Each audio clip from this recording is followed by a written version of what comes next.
Leche Mars. Uy, Yung last episode natin na we talked about books, parang season 2 pa, no? All the way back in season 2. oh my goodness, ang tagal na no. Ang tagal na nun. So parang magandang mag-ano tayo ulit. Mag-usap tayo ulit about books or authors Oh, that we sige. recommend. Kasi tagal na rin nun, although Oo. just 2 years ago. Ano lang yung title, di ba? Reading is fundamental. Fundamental. Ano pa kay RuPaul. Oo nga. Although ako wala namang ganong nabago dun sa genre na paborito ko. Pero maganda yung natandaan ko yung daming nating mga na-discover doon na ayun pala yung favorite Oo. natin. Yung mga Yun yung tumatak umiyak sa atin na ako book. eh. Umiyak ka pa. Oo, the last lecture. Oo. So, ano yung pwede nating maging ano ngayon about books na yung mga dire-recommend din natin, ganon, tulad nung the last time. Oo, ganun. Kasi yung last time, parang yun yung talaga hinugot natin from our, Kumbaga yun yung sabi natin tumatak sa atin, di ba? Parang tumatak ganon. talaga sa Oo. atin.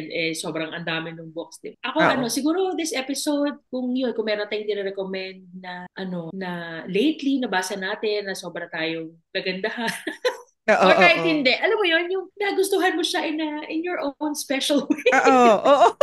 Special way.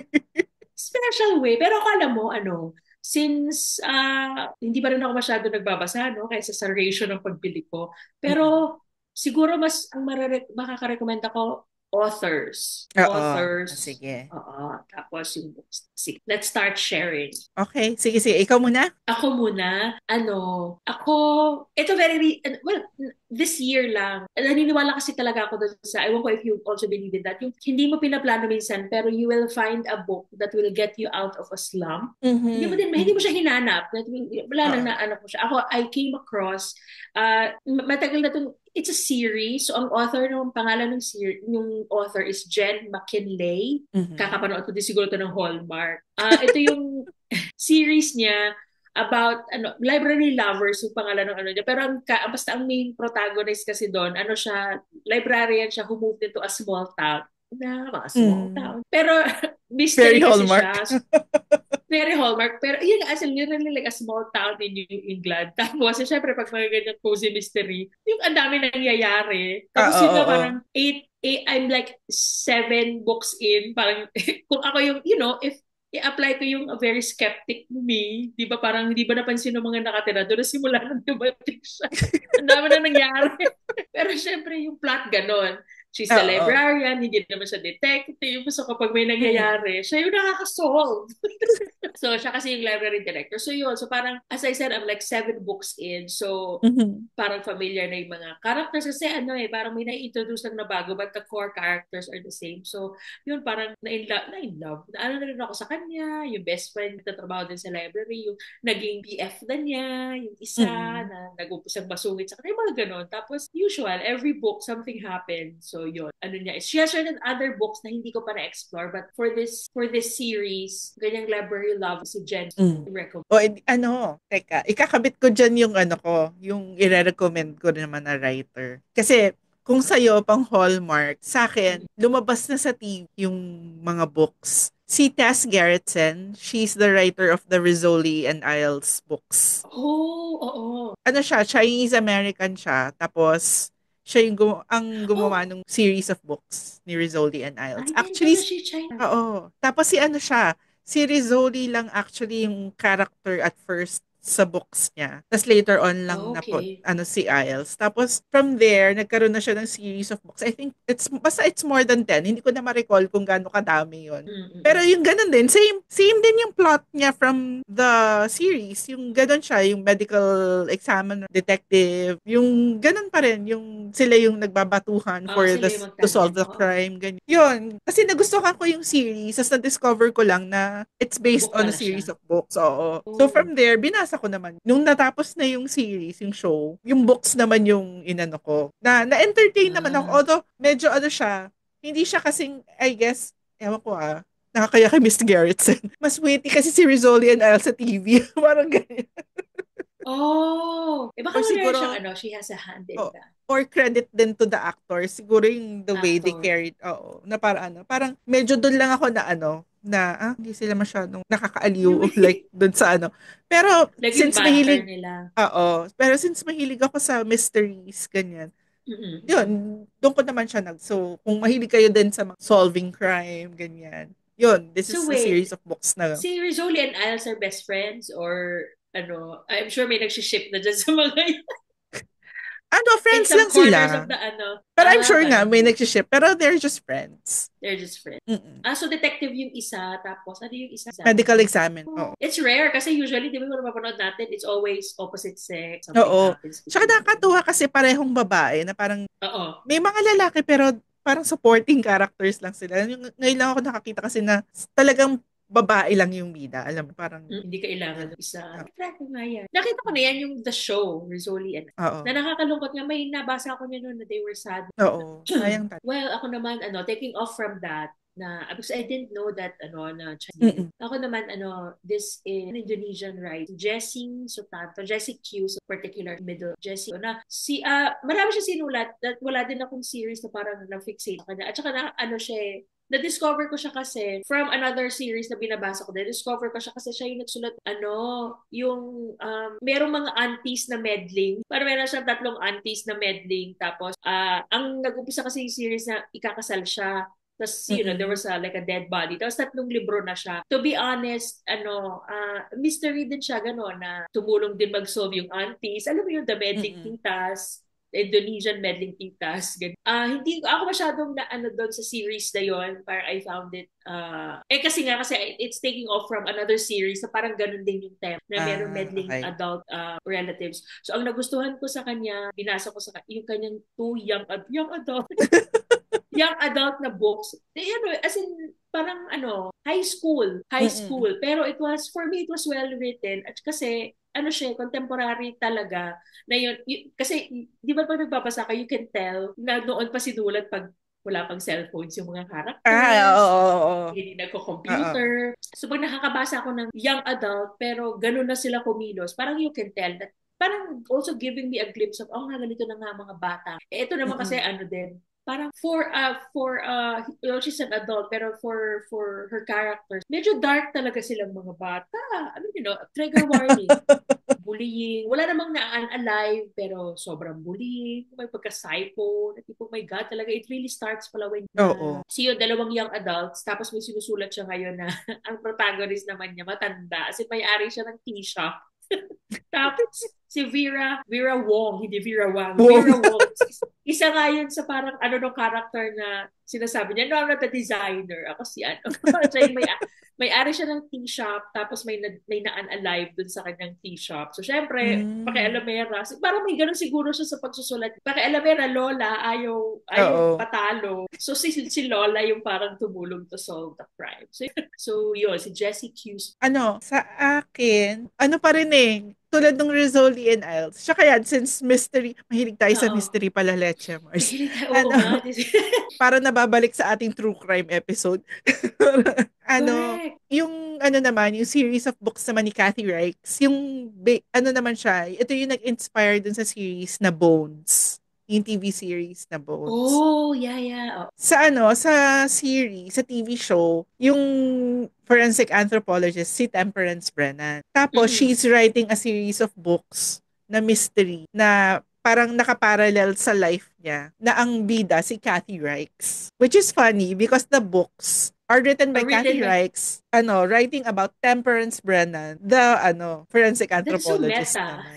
Oo, ang cute, ang Ka? cute. Ganun pa yun? Oo. Oo. Kaya nung nalaman ko na totoo yung books, binasa ko din Mm-mm. yung books, ganyan. Although may pagkakaiba din siya. Kasi, tulad nung Rizzoli and Isles, I guess siguro sa pag-translate niya mas serious yung mas serious yung books. Kasi may alam mo yon yung Bones kasi, although minsan dark yung nila, may pagka-funny siya di ba? Yung parang Mm-mm. medyo light pa rin kahit na minsan dark yung topics niya. Oo, So correct. parang seryoso masyado yung books. Kumaga, if you like the series pero you like the serious aspect of crime solving, you would enjoy yung series din. It's more Oo. than 10 books din siya. Baka mga 13 ganyan na So about ano, Temperance Brennan. ito yung sinabi mo na show na nagugulat yung mga family mo sa'yo kasi kahit kumakain. Oo, kumakain ako tapos may ino-autopsy yung binubuksan yung nagwo-Y Oo. incision. Di ba Tapos ganyan? kumakain ka sa... Tapos kumakain lang ako. Kaya pati yung sister ko, sanay na siya na parang, ay, bones yan. Gumaganon siya. Bones Kaya na naman. ganun. Oo, Oo. ang galing. I didn't know that, na ganun pala akala ko katulad siya ng mga inadapt lang, like cast. Oo. Pero oo nga, alam mo, ngayon pa lang, well, dalawa pa lang yung nasasabi ko, may tatlo pa ako natitira. Ngayon ko lang na-realize, mystery din talaga sila lahat. Oh my gosh! Di ba? Ang third ko naman, ito, siguro at the end of my list, ano ko na, meron talaga akong pattern. This is like my comfort book. Ganon din ako, cozy mystery din. Mm-mm. Na series din siya. Nakatulad nung binanggit ko kay Jen McKin, nangyayari Small Island, just within the aunties. Ito din, ganon din. Yung author na si Mia P. Manansala, well, I was drawn to her kasi nga, ano nga, di ba, she's half Filipino. Oo. She's half Filipino. So, tas yung title ng mga libro niya, ang Ay, parang kalahati, alam kasi ko it's to. always black and black. It's always Oo. a Filipino food, di Oo, ba? nakabasa na ako ng isa. Ano nabasa mo sa... Yung may bibingka. May bibingka.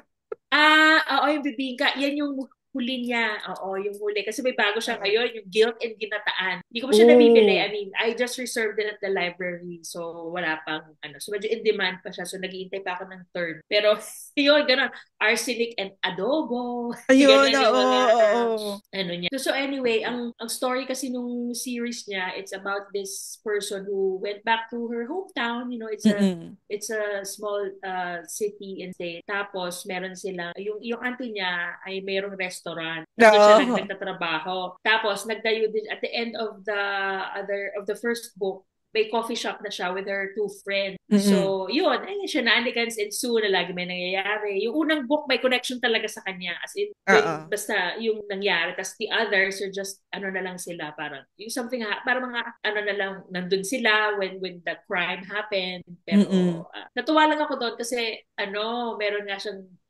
hindi niya mga tita, alam mo yung mga kumakumare, ganyan. Mm-mm. Oo. Pero tita kasi yung tawag Kuma ng Pilipino. o Di mga ba? tita, 'di ba? Oo, mga tita. Tapos may ano siya doon, meron siyang tita doon na na-fall in love siya doon sa isa sa mga characters. I was so confused nung una kasi feeling ko siniship nila yung character na yun for her. Kasi di ba usually may ganon, yung ikaw yung Oo. bida. Tapos may dalawang guys. Oo. Laging may ganon. So nalito pa ako nung una. Sabi ko, di ba siniship yun sa kanya? Bakit parang nagkakamabutihan na ng tsahin? Tapos, nung binasa ko ulit, sabi ko, okay, so this guy is like older than her. Mm-mm. Papa-retire na, detective to eh. So parang, Oo. okay. So parang sinundan mo na din yung life ng yung mga ano niya, Supporting supporting ano. characters. So yun, so sana pang-lima na at may murder and mamo. Cute. May homicide and halo-halo, ganyan. Kailangan magkaroon siya ng ganyan na may lumpia. I know, no? Parang Larceny and Lumpia. Larsen and lumpia. Miss Mia, please. Kung Suggestion Oo. lang. Suggestion lang, Larceny and Lumpia. Oo. So yun, naaliw lang ako sa kanya. I tried one of the books. Audiobook siya. Kasi that was the first available to. Sige, mas nakakatawa siya kasi feeling ko yung, pag binabasa mo yung comment ng mga tita, nakakatawa siya kasi siguro Pilipino ako, so nakaka-relate Mm. ako. Oo. Pero kasi pag pinapakinggan mo siya as audiobook, alam mo yung mga sarcastic na mga tita na pinipintasan ka. Oo. Makukuha mo agad kasi Pilipino Makukuha mo ka. agad. Sabi ko parang, if only for this, doon sa mga lines na yun, hindi naman marami. Parang the audiobook version is better. Kasi talaga natatranslate niya. Parang talaga siyang yung tita na, Ganun when talaga they magsalita. speak English, Oo. parang, what is that? Na parang, what are you doing? What is that? Ang galing, galing nung nag-narrate. So yun. So that's one of the, I started reading her like 2 years ago. Yun, each time may lumalabas, nakaabang. Yep. Sa akin, I think, third author na isa-suggest Third ko. mo na. Oo. Oo. Lipat naman tayo from mysteries to fantasy. fantasy naman, si Leigh Fantasy. Bardugo. Siya yung Okay. writer nung Mm-mm. Grishaverse series. Ano siya, naging series sa Netflix yung ano niya, Shadow and Bone. The Wind Bone. Oo. Na although na-cancel siya after I think 2 seasons lang. So, medyo Ooh. nakakalungkot. Pero ano siya kasi gumawa talaga, kaya Grishaverse, yung parang it's more about yung mga Grisha, ang mga tao sila na pinanganak na may mga special abilities. Mm-mm. Mm-mm. Tapos, parang in that world, parang the Grisha are controlled by yung royalty, ganyan. Parang Mm-mm. para silang mga personal soldiers nung mga royal hanggang sa nagkaroon na ng conflict na may mga Grisha na who want their own freedom, ganyan. Tapos, basta, ano kasi yung world building niya sobrang dami. So, parang yung Shadow and Bone na series na lumabas sa Netflix is just part of the entire universe na maraming Universe. kakabit na stories na parang sa Shadow and Bone siya nagsimula tapos parang years later may nangyari na naging ibang spin-off series na yun, yung parang pag binasa mo siya it's more than 7 books parang Okay, parang oo. naano ko nga yan, duology pa. Oo, Ay, may mga parang it's ganon. also based Pero on the, ang ang natuwa lang ako nung naging series siya sa Netflix, yung nung kinuha nila si Ben Barnes as the mm, main kontrabida. Kasi the way, di ba yung pag binasa mo yung libro, it's exactly as I pictured it. Si Ben Barnes talaga. Nakuha mm, niya yung ano nung character. Ang ganda lang nung world, yung kung mahilig kayo sa fantasy, if you like yung mga ganun na may supernatural powers, ganyan mm. kasi kasama Mga din sa power abilities struggle din. nila, it's not just yung mga, yung magic or whatever. Parang, Mm. meron silang power pa nga to create mga machines. So, parang may pagka-sci-fi. O parang may gano'n. Na may pagka, ang tawag doon, steampunk. Parang ganyan. May mga Plastic ganyang, pa. Oh, nice. oo, Kasi ganun I'm also siya. just Oo. tatlo yan, main ba? That Oo. Grishaverse universe. Oo. Grishaverse, yun na pala, may universe pala Oo. doon. Grisha universe. Grishaverse. Oo. Grishaverse. Meron siyang book, parang, alam ko, nakikita ko lang, book Milliar. Hindi siya Grisha. Oo, it's not part of the Hindi siya. different. Ano pa sa'yo? Sa akin, oh my God, edi ganun na naman. Alam mo Mm-mm. ito, aaminin ko, it's the same. So, lumalabas, this is like my third recommendation from an author of a series na ganun ang tema. Siguro nga ganun ang comfort read ko, yung Mm-mm. a cozy mystery set in in a small location with with almost the same characters and then something happened. Kasi Mm-mm. itong pang-apat ko, ganun din, na-realize ko.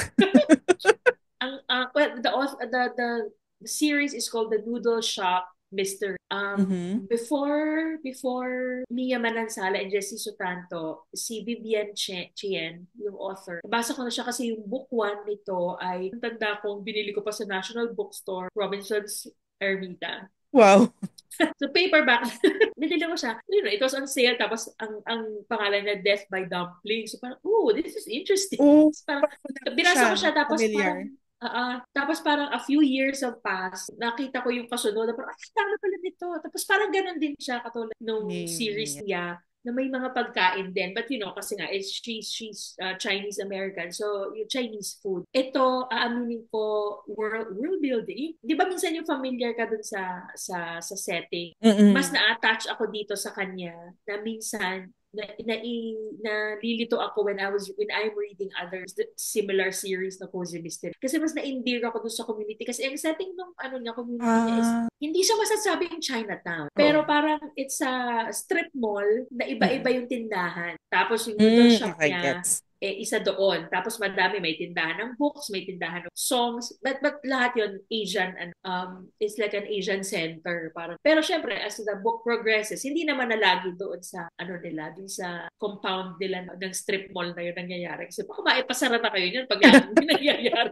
So, pero yun din, it's, gano'n din yung story niya na, alam mo yun, yung nag-umpisa ka ng you actually didn't wanna be there, Mm. ayaw niyang i-manage yung restaurant ng pamilya, but then something happened. Kasi eventually, naging siya na. Tapos yung nakadevelop. Ayun, every book, iba-iba din yung iba-iba din yung mga Mm. nangyayari. Na syempre, siya yung nakakasolve. So, Mm. ayun. Ang ano na lang ito is, she kind of stopped right while diagnosed. The author was diagnosed. But I think she's so okay yung so hopefully, madagdagan pa yun. Mukhang much, much better. Vivian. Oh, ano to, ang weird ng pagkakakabit ko, kaya lang pwede ko siyang i-connect uli sa'yo yung next author ko.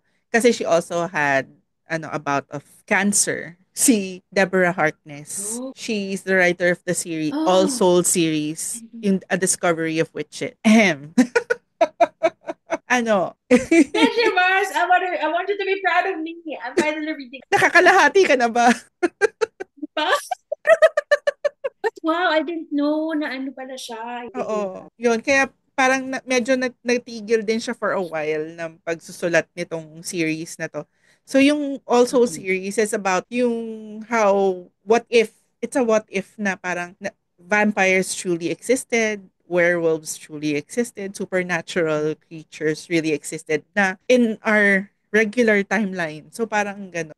Na parang hindi lang natin sila na-recognize because they all look like us, they're all low profile, they're just trying to survive just like everyone else. Parang Mm-hmm. yun yung premise ng series na parang they were trying to understand kasi nag evolve kasi like people, nag evolve din sila. So parang feeling nila nagiging extinct na sila. So they're trying to figure out why. So parang doon nag-start yung ano ng show. They went back in time to try to understand from the past. Tapos they went back again sa future. Kasi yun, kabit-kabit siya na series of books na nagsisenter muna dun sa main characters yung mag-asawa, yung witch, tsaka yung vampire. Pero later on, maano mo na rin. Yung mga supporting Mm-hmm. characters, nagkakaroon na rin sila ng sarili nilang nakafocus sa. So, maganda siya. Ay, may Oh. recent, I think this year lang yun yata lumabas yung pinaka-recent dito sa series na to. Pero hindi pa rin siya yung gusto kong, ano hindi pa siya yung supporting character na gusto kong Na gusto mo. ma-feature. So parang Oh. actually marami kami na gano'n na sinasabi rin ni Deborah na parang she has it na in her mind pero hindi pa niya nasusulat. Yun. So yun ay inaabangan. That's why I always wish her good health. So parang kailangan matapos mo yan, Yes, girl. please. Parang Kailangan matapos mo yan. Pero parang OG talaga yung first three ba? O oo, ano? the first. Kasi ang kakapal nun. Well, have you know, meron naman ako niyan. Nasa Pilipinas. Oh, pero hindi mo Naman pa ako. rin I just buy but I don't read. natatapos. So I ended up getting one kasi parang magkasap. So, panlima na Fifth mo ba na. ako? Oo. Yeah, I Fifth. think. Eto to be honest, this year ko lang siya na-discover. People have been talking about her. Ito masasabi ko na ano, nadala ko sa hype. Usually naman ganon, di ba? Nadala ko sa Oo. hype. Yung author na, ito author na, so series of books. They're not, the books are not connected, but si Frida McFadden, we're recording Mhm. this almost the end of 2024. Say what you want about Frida McFadden. Kasi ako din naman ganun yung feeling. But Oo. I think she was one of those who really took me out of the slump. Kasi, bingeable kasi yung libro niya. I mean, it's not the literary, and wow, I'm so impressed. And as a mystery lover, feeling ko, Leche Mars, pag sinubukan mo even one of her book, ikaw Mhm. yung tipong not even halfway, magagets mo na ito yung gumawa. But you you Mhm. you just go through all the books because, well, I think yun yung quality ng libro na bingeable. Mhm. So, yun. But the last of hers that I read, basa ko ng apat. The last of hers that I read, yung The Boyfriend. Mhm. I think it's one of her better ones. Sinasabi nila na yun daw housemaid series niya. Yun ang hindi ko pa nababasa. I think that's what pushed to popular. Pero itong The Boyfriend, I think I made a short review of this in Talkback Bookstagram. So yun, I like it. Pero ganun din. Ano kasi siya? Apparently she's a doctor in real life, and Mhm. it's not her real name. Hindi na sinasabi ko sino siya. It's not a Mhm. real name, but she's a doctor in real life. So when she talks about in her stories, talks about yung mga something related doing something to the body, credible kasi doktor Mhm. siya. It's just the mystery aspect of it na tipong seriously, pero parang it's really bingeable kung sa romance may happy ending. Yung mga ano niya, yung resolution niya, parang masasatisfy ka na niya. But Mhm. a lot of our characters are problematic. Doon nga sa review, sinabi ko nga, annoyed na annoyed ako sa main character. Parang ano ba? Pero parang with the way it unfolded, sige na. I mean, it brought me enjoyment. So, pwede ko din siyang i-recommend if you want something na hindi ka masyadong masistress, but may nabasa ka pa din na parang you went. Mhm. Yung books ni Frida Mac. Ako, ito yung last ko na i-recommend, si Jennifer Lynn Barnes. This is the Oh, first series of books that I've read post-pandemic na oh, kasi parang nagka-slump ganda. talaga ako ng pandemic, 'di ba? I mentioned Mm-mm. it nung episode natin before. So ito, ang ano niya, yung parang I'm not sure kung yun yung tawag dun sa series, but it's the Inheritance Games series. Yeah. Hawthorne Legacy, ganyan. Yung Ano Hawthorne, siya, yung oo, Hawthorne. na parang there's this girl na mahirap lang siya. And for some reason, sa kanya pinamanan lahat ng mayaman na tao in their town. Yung lahat ng estate niya, assets na Mm-mm. everything. Pero he has an existing big family na pwedeng magmana. Na lahat ng mga, na lahat ng mga apo niya ay mga lalaking gwapo.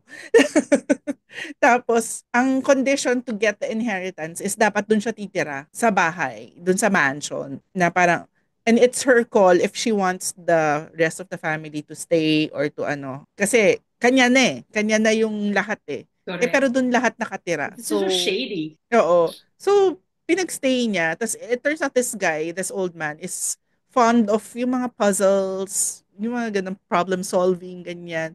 So, if Mm-mm. you're the type of person na mahilig kang sa mga, no, naglalaro ng mga games, mobile games or online games, yung mga mystery, di ba, yung solve ka ng mga escape room, ganyan. Correct. If mahilig ka doon, you would enjoy this kasi may mga parts siya na gano'n. Na she's trying to figure out nga rin kung bakit siya ang napili, bakit siya ang nilagay doon.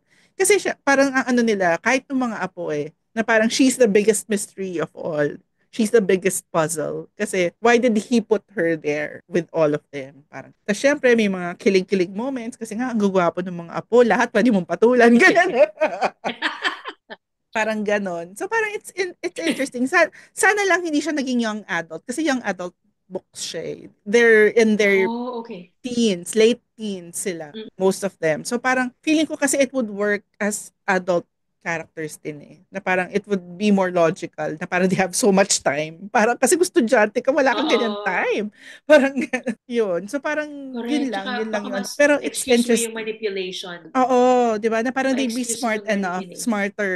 Kasi as kids, parang hindi ko pa rin masyadong ano. Pero so in my head, iniisip ko na they were older while I was reading. Adult. Oo. Yan, pero na-enjoy ko Parang siya. na author. Minsan yun din Mm. ang maganda na pag young adult. It's easier for us adult. Oo. Pero we can't help but sana adult. Oo, 'di ba? Ay, ang sarap talaga ng topic pag Oo, yes. 'di ba? Na-enjoy ko siya. Yun. So may mga babanggitin ka pa Yun. ba na iba mula na I libro? think for now, yan ang ano ko. That's a cozy mystery phase. Now that Mm. I'm realizing it, mukhang yan ang ano ko, yun ang reading theme ko for lately, as of Oo. late. Yan ang mga na-recommend ko for this episode. Next season, kung magkakaroon ulit tayo, baka may masabi.